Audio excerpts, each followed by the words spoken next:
Well, good morning, sun worshipers. This is George McClellan coming to you from FetcherNews.com TV, North Georgia's only live internet talk show. And this is Georgia's Hour, 10 to 11. And I can't hardly beat what Brian said in the first 2 hours. His observations are pretty accurate. And so I had some notes here to on the Trump transition and the teams, and I called it "The Drama Continues," but the drama is all on the media side, and I love it. Donald Trump clearly is a master of media propaganda. He knows how to use it, and he knows how to turn it against the other side, and so he does what's unexpected. He does what has never been done before. He doesn't care whether the media is there or not. He won't invite them along, but if they show up, fine, that's fine. They can take their pictures. We talk about the transition team for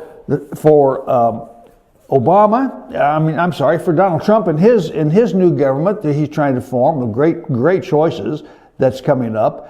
And all the press can do is talk about these people, but not very many people are talking about the reorganization problems of the Democrat Party. Interestingly, there's a challenger to Nancy Pelosi for a House Minority Leader. She used to be the Speaker of the House. She was the first woman Speaker of the House, and she proudly carried the banner of liberalism and progressivism into America with her stupid speeches and her idiot comments like we have to pass it to see what's in it regarding Obamacare. We hear from Chucky Schumer, the minority leader of the Senate, that he's willing to go along with Donald Trump and help out, but on everything but Obamacare. Well, that's a loss. That's a stupid thing to say. Obamacare's dying of its own weight. It was designed to do that. What wasn't designed was that Republicans or conservatives should win, and now they threaten to help put a stake in the heart of that vampire while it's dying. And they have a plan and things. So we will be coming on. We do not need to fix Obamacare. We need to trash it. It needs to be trashed, and there's other ways of getting that done. But back to Pelosi, Barack Obama has said that he backs Pelosi's bid for another term as the minority leader, and she's being challenged by a fellow named Ryan, Democrat, of course. And the thing is, she's also being supported by Republicans in the House. Yes, Nancy Pelosi should continue as the Democrats' minority leader because she has been, her and Barack Obama, the two best things that ever happened to the Republican Party and conservative politics. So keep her in there by all means.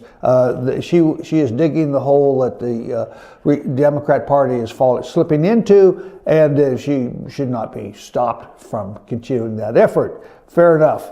Now,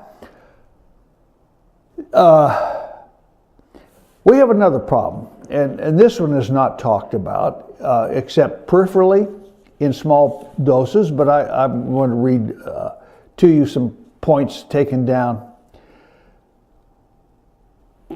What we have here is a transformation of America's culture. In that regard, there are complaints that so far Trump's transition team has been all white, male, conservatives. There's no females, no blacks, anything like that. Trump's program is to get the best people, and he has some. I'm sure we will see some, but he's not going to do it because they're black or they're female. He's going to do it because they're capable of doing the job that he wants and needs done. But this was a cultural thing. The white culture has been under attack. And I say white, I'm talking about the European culture that came to this America in the 1500s, 1600s, and 1700s, and is now and created the government we now enjoy, has been under attack by people who have not shared in that regress, that progress, and do not understand the meaning of constitutions and the rule of law. They want to rule like African kings or despots in Europe used to do. But anyway, Just because a man, the article says, has a heart attack, it doesn't mean that he wants to discuss the double bacon cheeseburger he's been eating every day.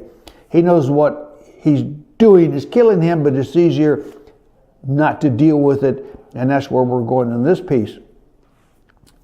We treat success as an accident.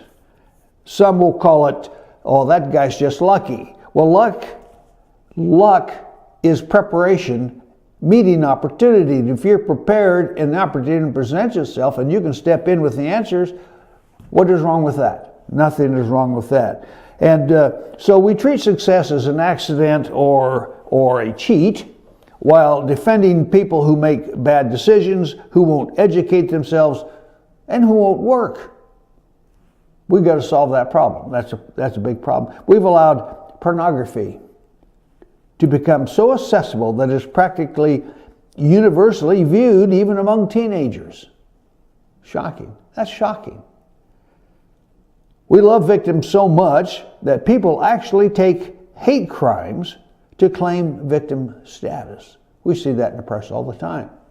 And we see the progressive governments react to it, like in Oregon, the bakers in Oregon.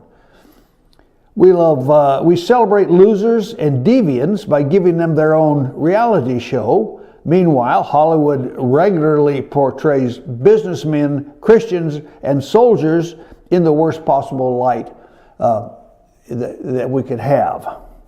More children have died because of Roe versus Wade than were killed during the Holocaust, the Nazi Holocaust, the Germans killing a whole race of people. Marriage is falling apart, and we're encouraging that by pushing gay marriage. This is one of the sicknesses at the heart of America. Our universities reward the communists, the terrorists, and the blatant anti-American sentiment among students with professorships. Those are the last people who should be teaching impressionable young Americans. And I've already myself have given a plan, suggested a plan for replacing these people. First, do away with the teachers' unions and the professorships that can't be touched. That's our self-protection device, and it should be done away with. But anyway, we got a whole cadre of American military officers who have left their careers during the Obama years, and my goodness, what a vast pool of competent people there to replace the liberalism and professors in colleges and universities. There's a whole grievance industry. We see it on television. Saturday Night Live is still projecting a grievance industry motif. And it's full of people who make a living claiming to be offended by things. So we have those three guys on television, Meyer, I can't remember, I don't watch them anymore. I mean, they're funny, they make funny jokes, but they're disturbing jokes. And for me, I love to make a good joke. I'm one of probably the best joke makers there is out there when it's time to make jokes. Religion and morality. Our Judeo-Christian morality has degenerated or been degenerated by nihilism and immorality. Those two words are considered cool. Nihilists have no beliefs. They believe in nothing. They believe in no God. So those people are on the ascendancy, particularly in our schools and universities, and now in the media, particularly in the media. So they claim to be offended. Well, okay, but no one asked me when I'm offended what I should do. Religion and morality are denigrated, while nihilism and immorality are considered cool. Legalism has suspended morality, and what's right and wrong has become secondary to what's legal and illegal. So if you make a law that makes some act illegal, still doesn't mean it's morally right. it just simply does not do it. There's multiple examples, but these are all worthy points of discussion that we should understand. America is the greatest, most powerful, most prosperous, and most virtuous nation that has ever existed. And despite all of that, we are obsessed over the nation's faults instead of its achievements. And we have corrected our faults. We corrected slavery. And we've been fighting slavery almost from the beginning. Almost from the beginning. So America has the mechanism within its Constitution to correct itself. But when you have politicians who ignore the Constitution and the rule of law, and then you have federal judges who support those notions, then our Constitution slips away, and we are in fact headed for a national breakdown, a cultural breakdown. And we will be history like the old Roman Empire was. And we don't even have any big magnificent buildings that will stand the test of time and still reflect on that culture's historical achievements. Americans across the spectrum are being encouraged, we are being encouraged by the media, of course, to separate ourselves from the larger culture and nurse grievances that barely would have been given a thought a few years ago. Think on that one for a minute.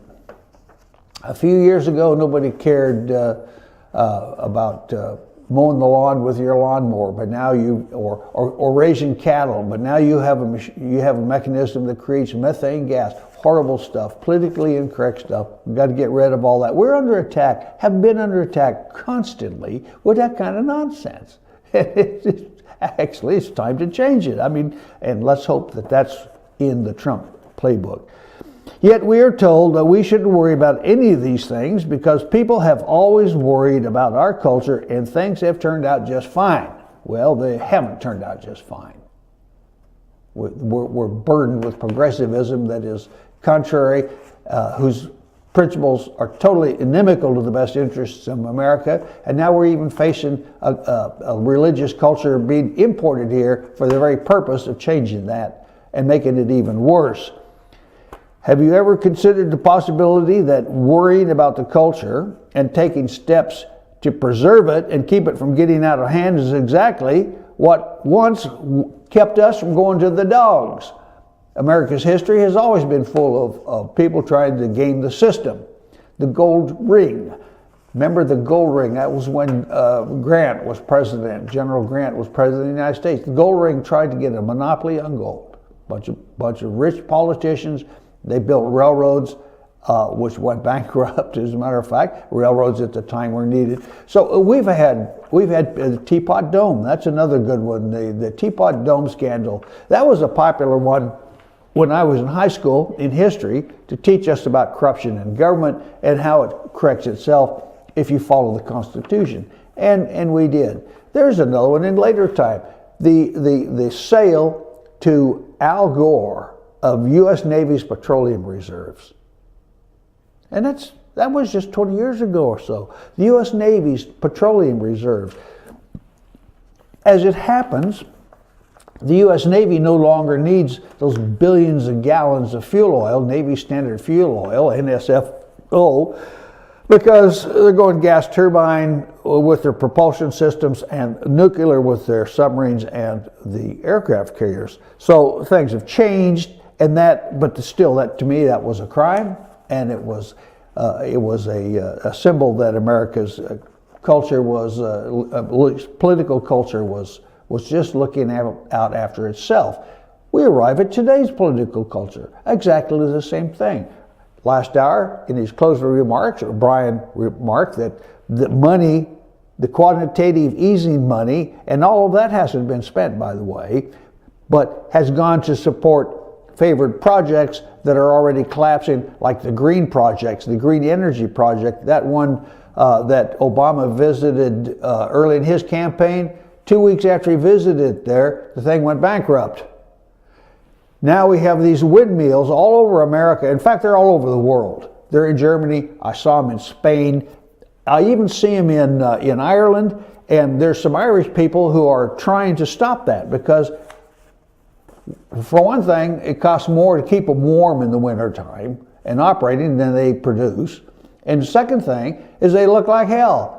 They litter the landscape with chopping up birds and things. So there's a pushback. And I want to see, you want a good company, have the company that takes those things down and sells those parts and trashes all those windmills. That needs to go. That's a phony. Anyway, time for a little break. I'll talk to you on the other side. I'm waiting to see who's coming out of the Trump Tower back there and what's going to happen next. But I think he's moved from there down to his golf course. See you on the other side.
Looking for in a vehicle, start your search at Schottenkirk Ford Jasper. We've simplified the process so you can move on to what matters, your family.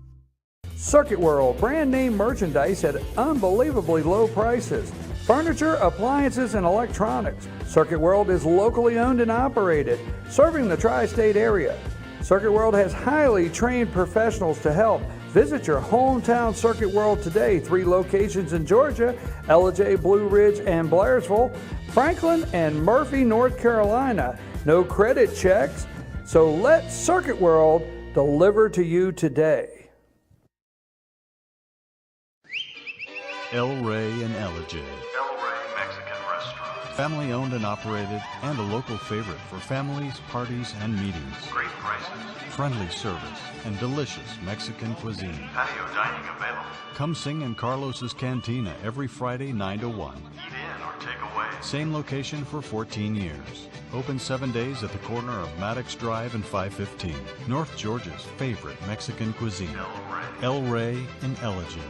Better days ahead. This is the big one. The 20% off MSRP model year-end clearance at Days Chevrolet in Jasper. With huge savings over $3,600 off the redesigned Malibu. Now just $20,400. Save over $8,600 off Silverado Crew Cab LT. Now just $33,500. 20% off new Chevys. Right here, right now. At Days Chevrolet in Jasper. Better days ahead. Days Chevrolet. Find new roads. I'm Sheriff Dane Kirby, and I'll stand up for you.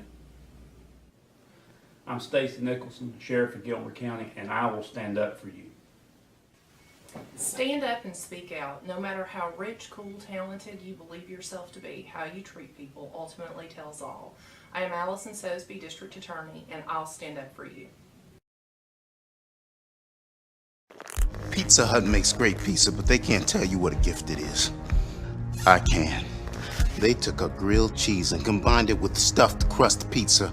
To think, I almost wasn't here to try it. How did you? It's not important, Jan. What's important is that I watched the sunrise this morning. Then I got to stand in a room filled with this pizza. And later I'll stare at the ocean. Or maybe I'll learn Russian. Or listen to jazz. Or try my hand at needlework. Or open a door for a beautiful woman. Or read a human interest story, or make dessert wine, or ride a wild horse, or experiment with watercolors. Eat every slice like it's your last. Especially you, Doug. Especially Doug, right? You care about Doug. the grilled cheese stuffed crust pizza. Proof that no one outpieces the Hut. North Georgia Diamond is your source for diamonds. Come on in to view the area's largest selection of fine jewelry at North Georgia Diamond. All repairs and designs are done on site by our jewelers. And North Georgia Diamond has the lowest prices on loose diamonds. You can also sell your gold, silver, and coins at North Georgia Diamond between Walmart and Lowe's in East LJ. Locally owned by Bill and Allison Craig, North Georgia Diamond is your source for diamonds in North Georgia.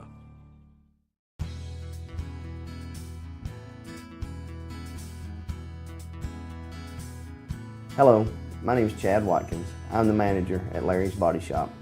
We are a family-owned and operated business and have been serving the North Georgia area since 1978. We are located at 1216 Progress Road in LJ, Georgia. Our shop specializes in collision repair and we work with all major insurance companies. Larry's Body Shop is ICAR Gold, the highest role of training recognized by the collision repair industry. It is estimated that only 10% of collision shops meet these standards. Our shop consists of state-of-the-art equipment such as laser measurement system, down-drive spray booth, spot and MIG welding equipment. All of our paints are mixed on site so that we can guarantee your paint to match every time. I know that having an accident can be a stressful event. We take pride in making sure our customers are satisfied with the repair of their vehicles. Our waiting area is clean and comfortable with free Wi-Fi and refreshing beverages. So if you're in an accident, stop by and see us at Larry's Body Shop.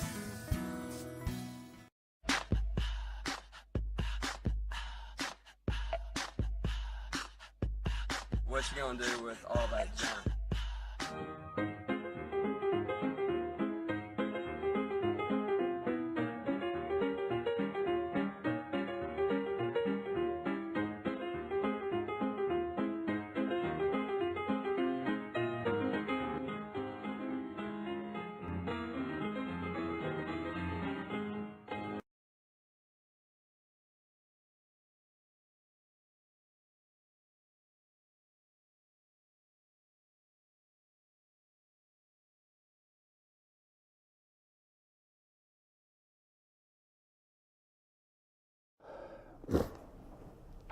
Well, welcome back. This is George McClellan on the third hour of FetcherNews.com, North Georgia's only live internet talk show. We were talking about the real sicknesses at the heart of America. They were all introduced by progressives and socialism. And I'm going to continue with where we were.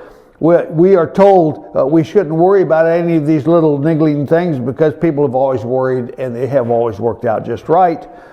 Yet, there was a time when people worried that Elvis Presley provocatively shaking his hips on stage, which was easy to laugh at, but was sacrilegious and disingenuous, and it was nasty, and it shouldn't be done, and oh my goodness. Remember Nat King Cole? Nat King Cole, beautiful, beautiful singer, black guy.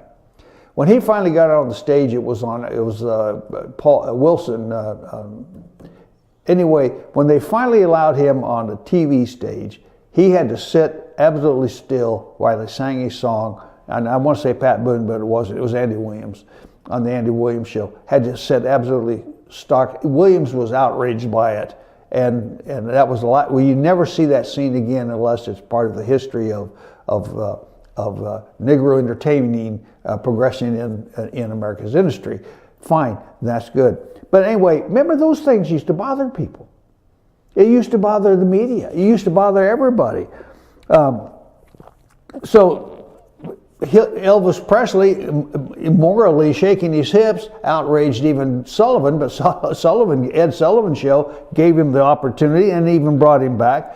Same with the Beatles. Ed Sullivan made careers, but he demanded certain things. That's all gone now. All those things are gone. We've got these sick shows, sitcoms, American Family, and the Weird Family. I don't know. There's just, you have a mixture of blacks and gays and LBGTs and straights, and everybody's trying to figure out who's who and what's what and who's going to go to bed with who. I mean, it's sick. I never watch it. Once is enough. You don't have to go 5 minutes to realize that this stuff, America is the real sickness at the heart of America. And it's progressivism has taken over Hollywood.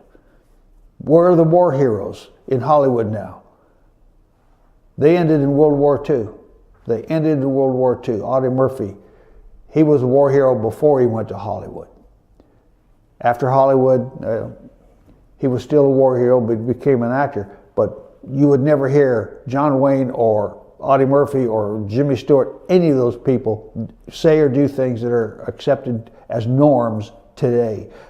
The real sickness at the heart of America is our freedom to do what we want. I'm okay, you're okay, but you can't do that because that's sexist or racist or misogynist or anti-Islamic or Islamophobic. I mean, we're in a situation where we're in deep trouble, folks.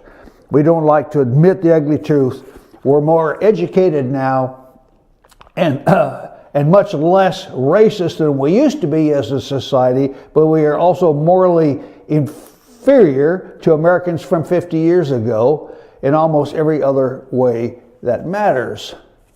Now we have another problem asserting itself. We have policemen being assassinated on American streets. And the latest shot was in St. Louis. Black Lives Matter is being accused of having a hand in that. So we have reverse discrimination going on, but it's attacking men in blue, whether they're black or white. Now that's the interesting thing. It doesn't make any difference whether they're black or white. They are being killed. Many people believe Rome fell because of a decline in morals, while the Soviet Union disintegrated because it spent so much money trying to keep up with Ronald Reagan. That it went broke. Well, we have both problems going on simultaneously in America right now. And here's a new word that's entered our lexicon, preppers. Preppers have become legion. What is a prepper? Well, it's somebody who's prepared, presumably. Billions of dollars are being held back from the economy because people are saving it in case there's an economic collapse. Businesses are stirring up mountains of cash, sitting on mountains of cash, and looking to move their headquarters overseas. Many educated, informed people believe America is headed towards bankruptcy or runaway inflation, not in 50 years, but within this next decade.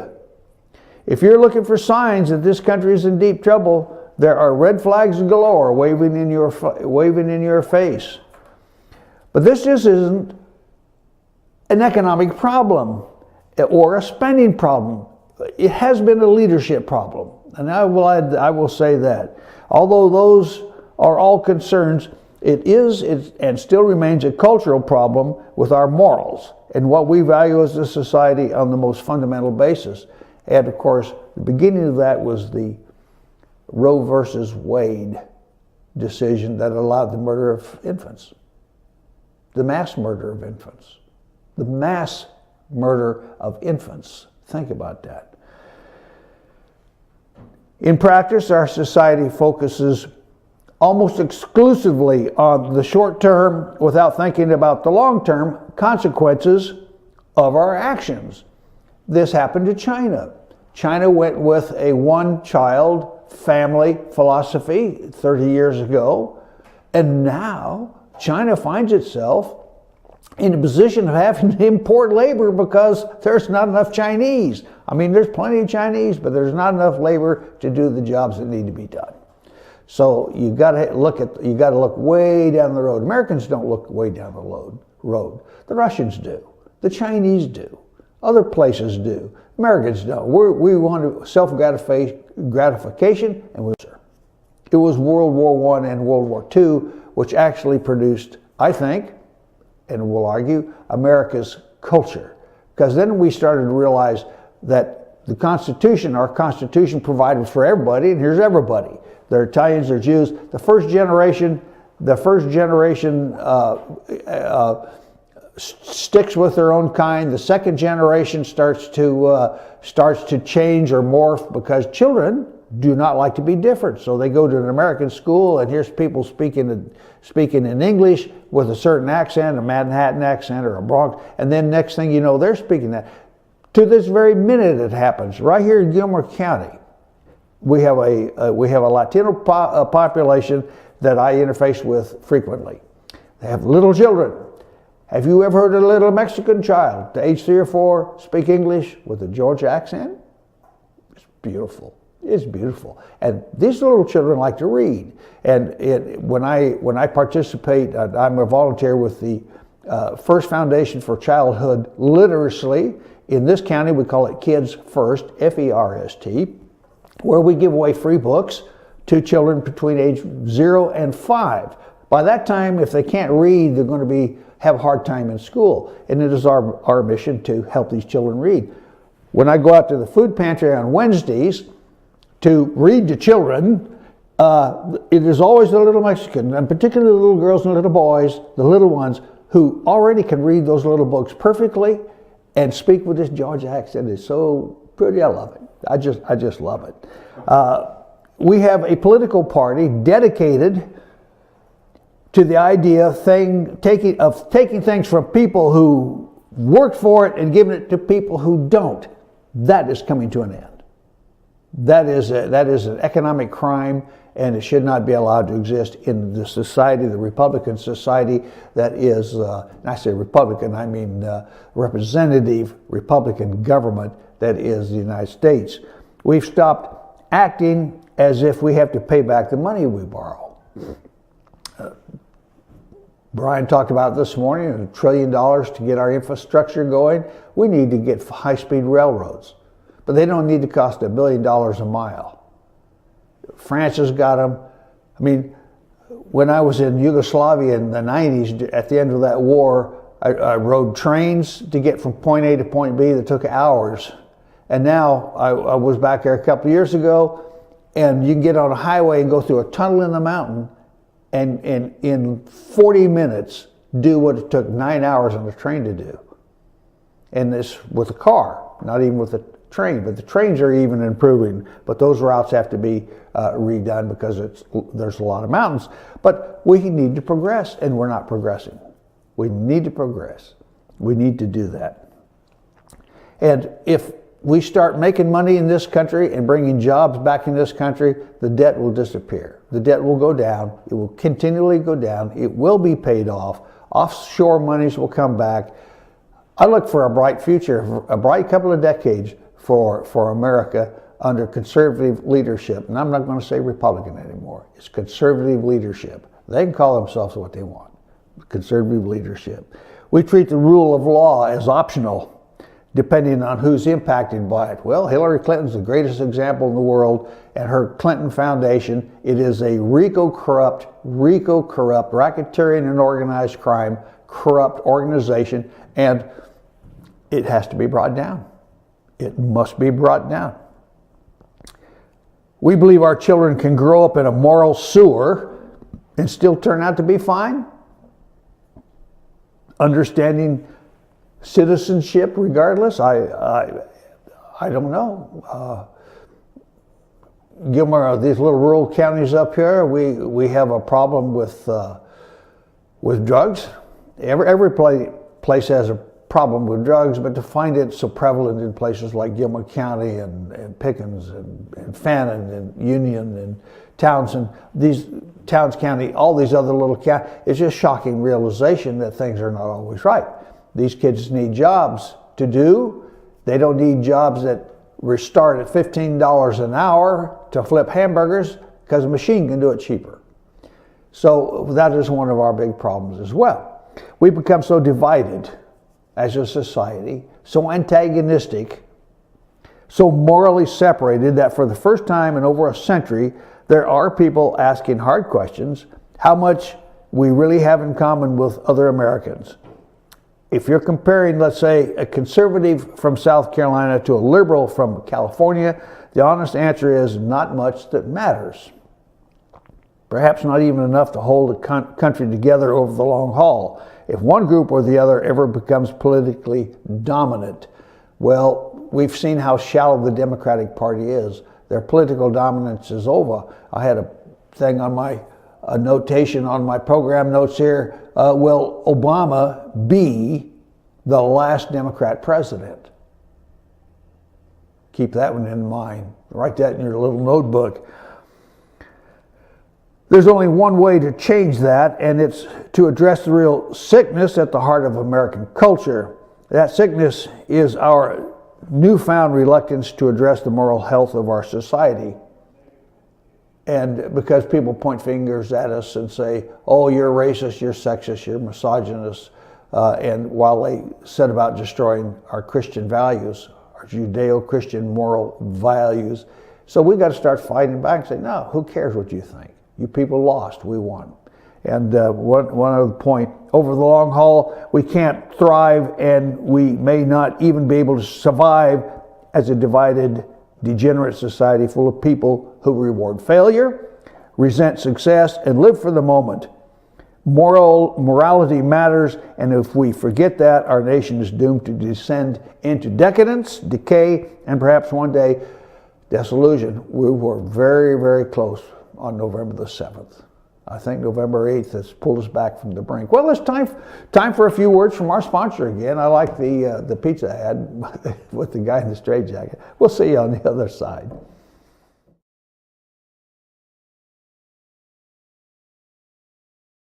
Great pizza, but they can't tell you what a gift it is. I can. They took a grilled cheese and combined it with stuffed crust pizza. To think, I almost wasn't here to try it. How did It's you... not important, Jan. What's important is that I watched the sunrise this morning. Then I got to stand in a room filled with this pizza.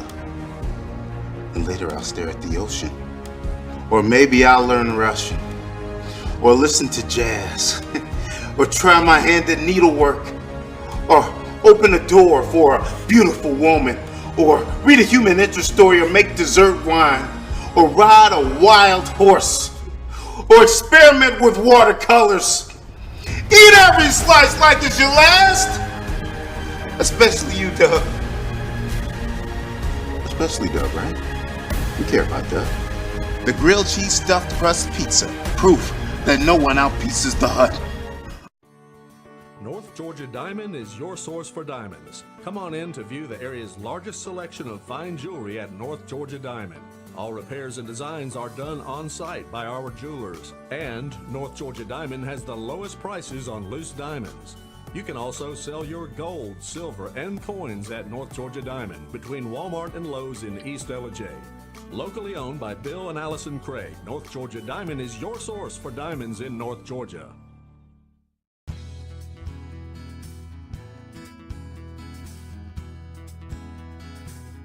Hello, my name is Chad Watkins. I'm the manager at Larry's Body Shop. We are a family-owned and operated business and have been serving the North Georgia area since 1978. We are located at 1216 Progress Road in Ellijay, Georgia. Our shop specializes in collision repair, and we work with all major insurance companies. Larry's Body Shop is ICAR Gold, the highest role of training recognized by the collision repair industry. It is estimated that only 10% of collision shops meet these standards. Our shop consists of state-of-the-art equipment such as laser measurement system, down-drive spray booth, spot and MIG welding equipment. All of our paints are mixed on-site so that we can guarantee your paint to match every time. I know that having an accident can be a stressful event. We take pride in making sure our customers are satisfied with the repair of their vehicles. Our waiting area is clean and comfortable with free Wi-Fi and refreshing beverages.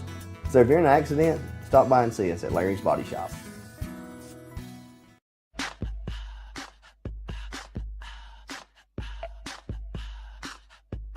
What you gonna do with all that junk?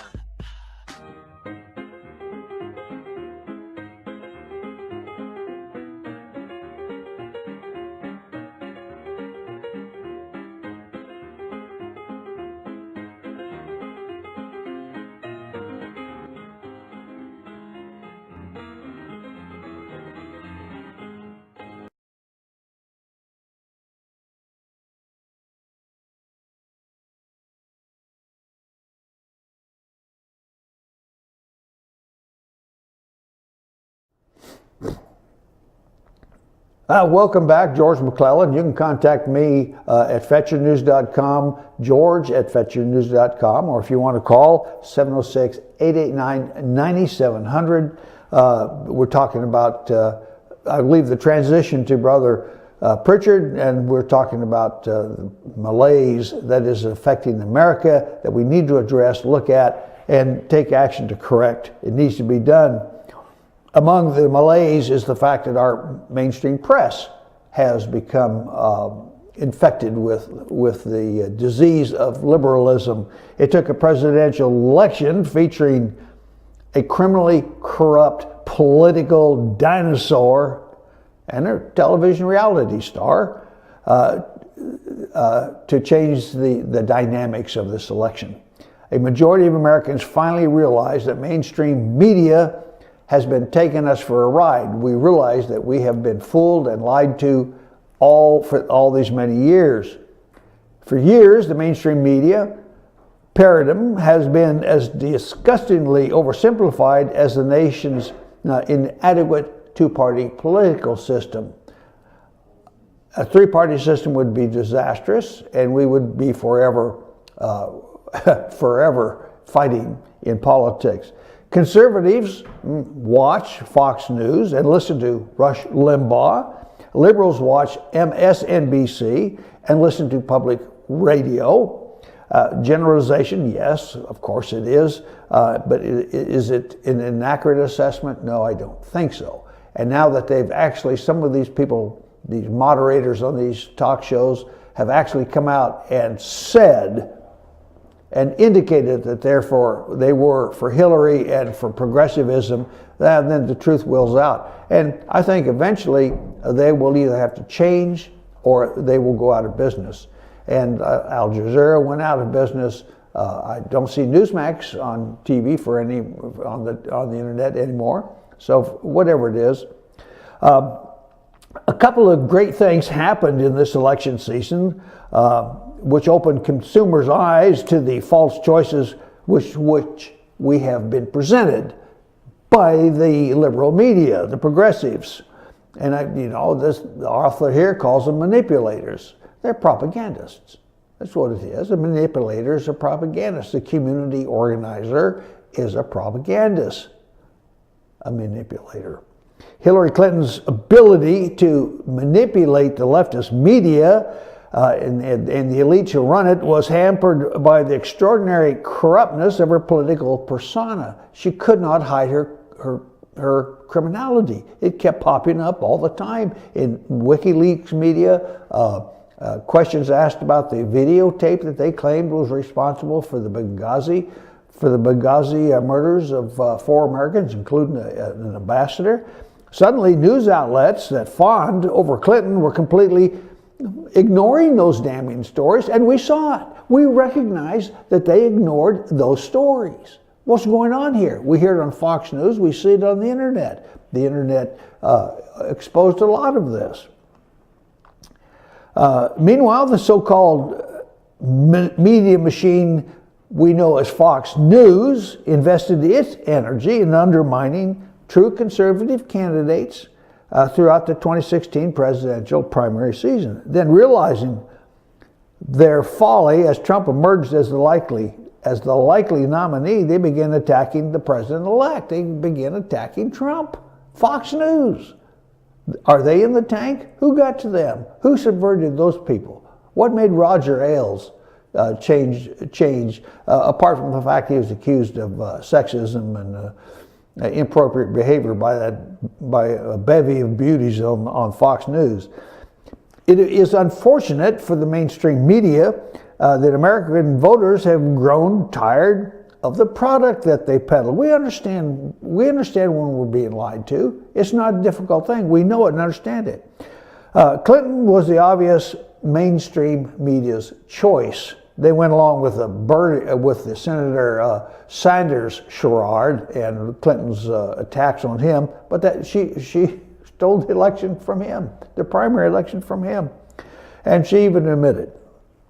Fox included Megyn Kelly, Now Megyn rises again. The reasons were simple. Clinton had the most political connections with the established media, and she was most likely to grow America's dependency on government, and she was like a good war general. The media called this experience. She has all those years of experience, but no accomplishments. And that was revealed very, very early on when Hillary people were asked in interviews, Hillary people meaning people who were supporting Hillary, well, can you name one thing that she's accomplished? There was a dead silence after that. No one could do that. So the media had to support her by ignoring the bad things. Despite all of the anti-Trump rhetoric and the pro-Clinton polls and the punditry, November the 8th, we rejected their message. Just plain and simple, we rejected their message. The Right of Center Media Research Center, the MRC, released some interesting data last Tuesday that helps to illustrate why. 7 in 10 voters do not believe the media is honest and truthful, and that's 69%. 8 in 10 voters believe that coverage of presidential campaign was biased, nearly 3-to-1 majority believing the media were for Clinton versus for Trump. And that was 59% for Clinton, 21% for Trump. Even 1/3 of Clinton voters believed, the media were pro-Clinton. 8% of Trump voters said they would have voted for Clinton if they had believed what the media were saying about Trump, but they didn't believe it. So somewhere in there, Trump's plan of attack was a great one. And it took everybody by surprise, including all of the soothsayers and pundits and people whose jobs, whose careers are fashioned after running political campaigns. So anyway, the media, we'll go more on the media tomorrow, Tuesday, because it's important. Watch them tonight. As a matter of fact,